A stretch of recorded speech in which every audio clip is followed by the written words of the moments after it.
Good morning, friends. Today we are going to start our next chapter, chapter number 8, that is respiration and circulation. First of all, I welcome all of you to our channel Science Made Easy.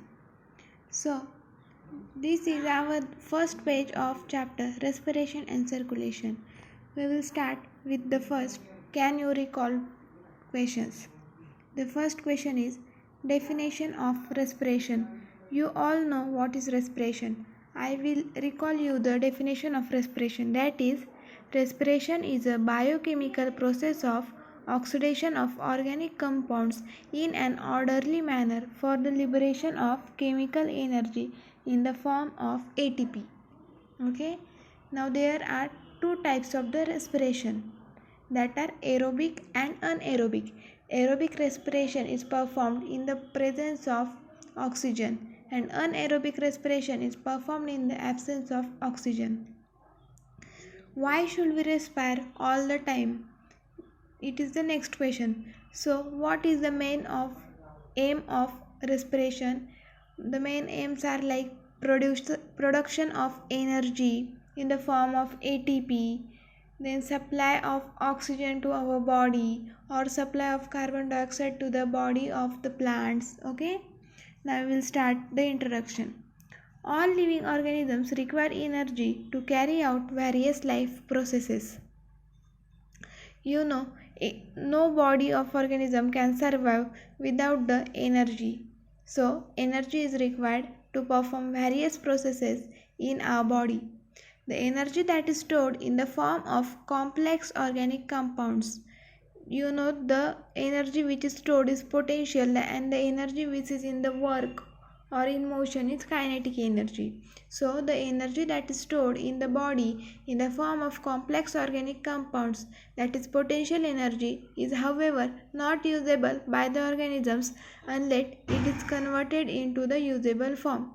So there are various kinds of energy stored in the body, but they are not useful unless they are converted into another form, that is usable form.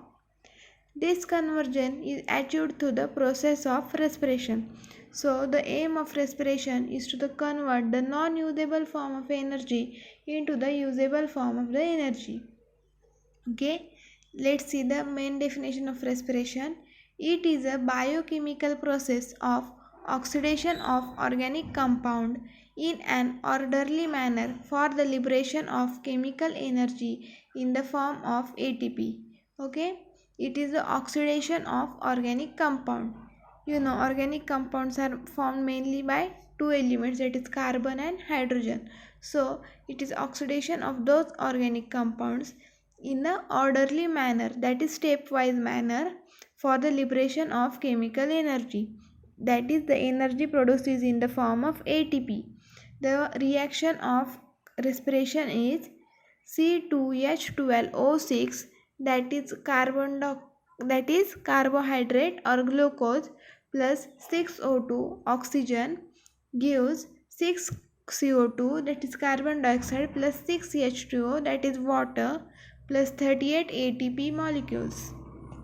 Okay, I will again repeat the reaction. Carbohydrate plus oxygen gives carbon dioxide plus water plus 38 molecules of ATP. For this, the process of gaseous exchange takes place between the organism and the environment. The site of gaseous exchange is called a respiratory surface. So you should know the site at which gaseous exchange occurs is called as respiratory surface. For example, in plants it is the leaves of the plant, and in animals it is their nose. Okay, what would happen if respiration take place in only one single step? So that respiration occurs in various types of processing. So what will happen if it occurs in single step? So it does not occur in a single step because it may cause damage to our various organs and the amount of energy produced will be less in the single step.